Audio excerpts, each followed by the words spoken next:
from Ryan. Please share your thoughts on inexpensive versus expensive LED grow lights from general propagation and for microgreen production. So I have to say that my firsthand knowledge and experience with this is limited to what I have done in the last 2 years in this greenhouse. And I have had some great companies send me some great products. So I've demoed some. And then the other part of my experience is checking on, friends of mine, microgreen growers. I got a lot of friends that grow microgreens around the world. And I learned a lot actually on this last visit, and this was on From the Field. And if you go back, when we visited Living Earth Farms, so I've done 2 visits at Living Earth Farms.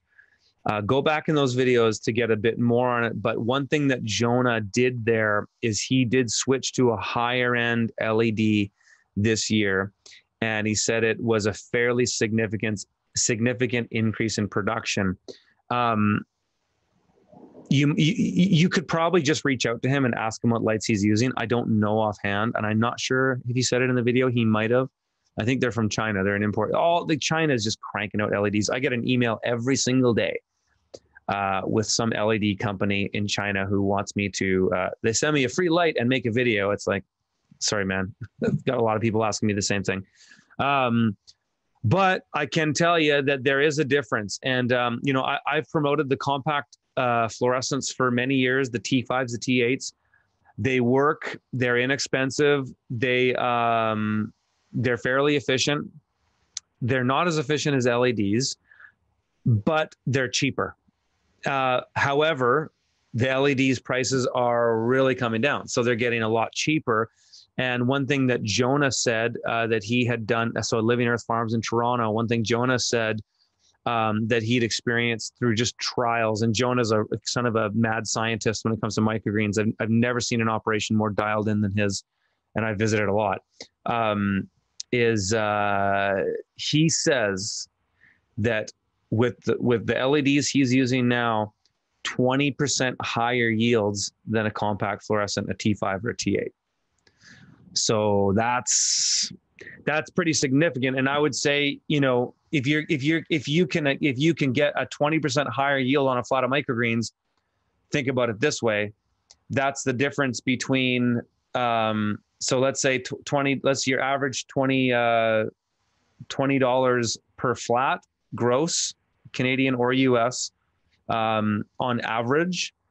That means a $4 difference per flat per week than a compact fluorescent to an LED. So I think the numbers speak for themselves there. And so if I were to do it again, if I were to build a microgreens operation again, I would probably, especially now that the prices have come down as much as they have, I would probably go straight to those LEDs. And one thing I did see actually, because I visited 3 microgreen farms a few weeks ago, and all of those farms are going to be profiled in the new iteration of my microgreens course. That'll be, hopefully we launch it at the end of this month. I saw David at Micro Acres. He was doing some trials with the Sun Blaster, which is the fairly common light ballast that a lot of growers are using, which typically takes a T5 bulb. They now have an LED bulb that goes right into that ballast. So if everything Jonah is saying about LEDs is correct, then moving to that LED for those sun blasters could be a significant and fairly low barrier to entry upgrade for farmers that are already using those lights. So that might be worth looking at. But I don't know actually. I didn't get the full time-based testimonial from David at Micro Acres on how those lights are doing for him. So maybe that will come up at another time soon, but certainly looked like something worth looking at.